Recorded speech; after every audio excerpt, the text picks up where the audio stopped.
मैं हूं श्रीधर राव। आप देख रहे हैं नेताजी डॉट लाइव। बेहद कम समय में नेताजी डॉट लाइव को मिले रिस्पांस के कारण हम आप सबको पुनः धन्यवाद देना चाहते हैं, शुक्रिया अदा करना चाहते हैं और इस चैनल को इसी तरह देखते रहने के लिए हमारे इस चैनल को लाइक करें, शेयर करें और सब्सक्राइब करें, यही आपसे आग्रह करते हैं। आज का विषय फिर से ईडी। इस विषय का नेताजी डॉट लाइव से सीधा सीधा कोई सरोकार नहीं है, लेकिन एक ऐसे नेता हैं, एक ऐसे माटी पुत्र हैं जिन्होंने बहुत ही मिसाल कायम की है छत्तीसगढ़ के मुख्यमंत्री बनने के बाद। चाहे इस प्रदेश में गोबर खरीदी हो, चाहे इस प्रदेश में किसानों को मिलने वाले फायदे हों, चाहे इस प्रदेश के निचले स्तर तक के विकास की योजनाएं पहुंचाई गई हो, इन सब में सबसे पहला नाम आता है भूपेश बघेल का। बेहद संघर्ष के बाद उन्होंने सत्ता पाई और इस सत्ता पे काबिज होने के बाद उन्होंने जो सबसे पहला काम किया है कि छत्तीसगढ़ियों को छत्तीसगढ़ी अस्तित्व के बारे में बताया। उन्हें बताया कि वो छत्तीसगढ़ी हैं। छत्तीसगढ़ी व्यक्ति सरल सहज व्यक्ति होता है और इस बात का अवगत लोगों को कराया। और साथ में ऐसे विरोधी जरूर कहते हैं कि ये छत्तीसगढ़वाद चल रहा है, लेकिन छत्तीसगढ़ में छत्तीसगढ़ियों का नहीं चलेगा तो किसका चलेगा? छत्तीसगढ़ में छत्तीसगढ़वाद की स्थापना करके विपक्षियों के हाथों से उनके धरती तले मुद्दे चुराने वाले हमारे इस प्रदेश के मुख्यमंत्री भूपेश बघेल हैं। भूपेश बघेल अभी चर्चा में इसलिए भी हैं क्योंकि इस राज्य में विगत 18 दिनों से ईडी ने अपने पैर जमा रखे हैं। आज के इस एपिसोड में हम आपको फिर से चर्चा करने वाले हैं उस विषय पर जो सीधे सीधे सूर्य से कनेक्टेड है, सूर्य से जुड़ा है। सूर्य का आक्रांत यानी कि सूर्यकांत तिवारी जो आज कोर्ट में अपने आप को सरेंडर करने पहुंचे। जी हां, ईडी द्वारा फरार घोषित करने के बाद आज का वो दिन है जब सूर्यकांत अपने आप को कोर्ट में सरेंडर कर चुके हैं। हर सूर्य का उदय और अस्त होना तय होता है। अपने आप को सूर्य ना तो उगने से रोक सकता है ना डूबने से। बस ये तो सूर्य को तय करना होता है कि वो कब तक डूबने के लिए बादलों के पीछे छिपे। छत्तीसगढ़ के कोयले घोटाले के लिए ईडी विभाग ने 500 करोड़ के अवैध लेन देन के लिए सूर्यकांत तिवारी को किंग पिन या मास्टरमाइंड या आरोपी बताते हुए पिछले 18 दिनों से राज्य में डेरा डाले हुए हैं। कोयले की इस दलाली में कितने हाथ काले हैं, इसकी जांच में प्रदेश के 3 आईएएस अफसर सहित राज्य के एक राज्य स्तरीय अधिकारी, सूर्यकांत के रिश्तेदार, मित्र, कारोबारी सभी निशाने पर हैं। 3 महीने पहले आयकर विभाग ने छापेमारी कर सूर्यकांत तिवारी सहित उनके रिश्तेदारों के यहां से करोड़ों रुपए नगद जब्त किए। सूर्यकांत ने इस जांच को प्रदेश में कांग्रेस सरकार को अस्थिर कर खुद को एकनाथ शिंदे बनाने का आरोप जड़ दिया।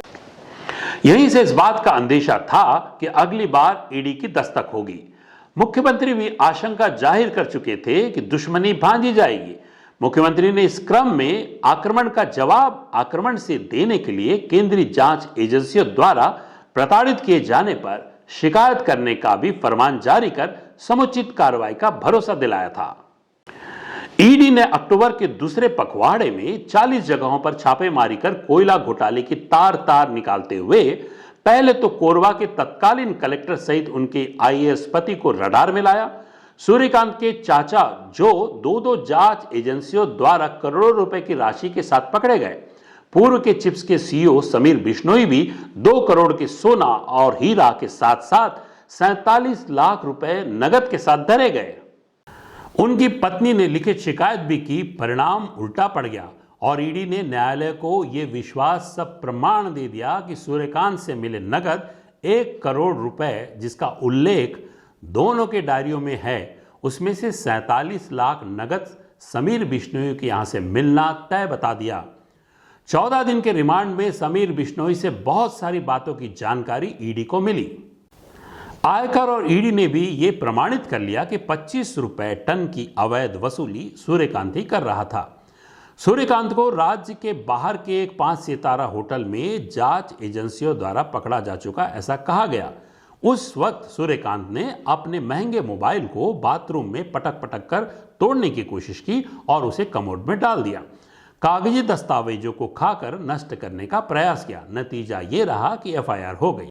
अब की बार ईडी के छापों के दौरान ही सूर्यकांत फरार हो गए और अंत में ईडी को कहना पड़ा कि सूर्यकांत फरार है। लेकिन सूर्यकांत को खोजने में ईडी के क्रियाकलापों पर अफवाह का बाजार गर्म हो गया। अफवाह का प्रदूषण इतनी तेजी से फैलता है कि मुफ्त के मुंह से प्रमाणित अफवाह फैलाने वालों ने कभी हैदराबाद में पकड़े जाने की बात कही तो कभी बेंगलुरु में पकड़े जाने की बात को हवा दी। कभी पकड़े गए कारोबारियों ने सूर्यकांत से आक्रांत होते हुए अपने सहित परिवार को जान का खतरा भी बताया। कभी सरकारी गवाह बनकर सूर्यकांत के न्यायालय में समर्पण की हवा उड़ी तो कभी ईडी से पनाह मांगने की बेसिर पैर की बात घूमी। आज सूर्य का न्यायालय में अस्त हो गया, लेकिन ईडी ने रिमांड मांगा 14 दिन का और न्यायालय द्वारा 12 दिन का दिया गया। कहते हैं दंड का भय सच उगलवाता है। अब गेंद ईडी के पाले में है, पिक्चर अभी शुरू हुई है। जन बुलाओ, छत्तीसगढ़ में ओलंपिक जारी है। नेताजी.live में इस विषय पर चर्चा करके हमने ये बताने की कोशिश की है आपको कि छत्तीसगढ़ के मुख्यमंत्री का फिलहाल तो इस ईडी प्रकरण से कोई सीधा सीधा लेना नहीं दिखता, लेकिन कहीं ना कहीं उनके करीबी अधिकारी, उनके कार्यालय के अधिकारी, उनके मित्र मंडली जो अपने आप को मुख्यमंत्री का मित्र कहलाना पसंद करते हैं, प्रचारित करते हैं, कुछ ऐसे व्यापारी जो अपने आप को सीएम हाउस का करीब बताते हैं, उन सब पर धीरे धीरे ईडी का शिकंजा कस रहा है। अब ईडी के इस शिकंजे में परिणाम आने के बाद कितने नेता इस जद में आएंगे ये तो आने वाला समय बताएगा। फिलहाल के लिए नेताजी.live की टीम की तरफ से आप सबको नमस्कार। हमारे इस चैनल को इसी तरह देखते रहने के लिए लाइक करें, शेयर करें, सब्सक्राइब करें।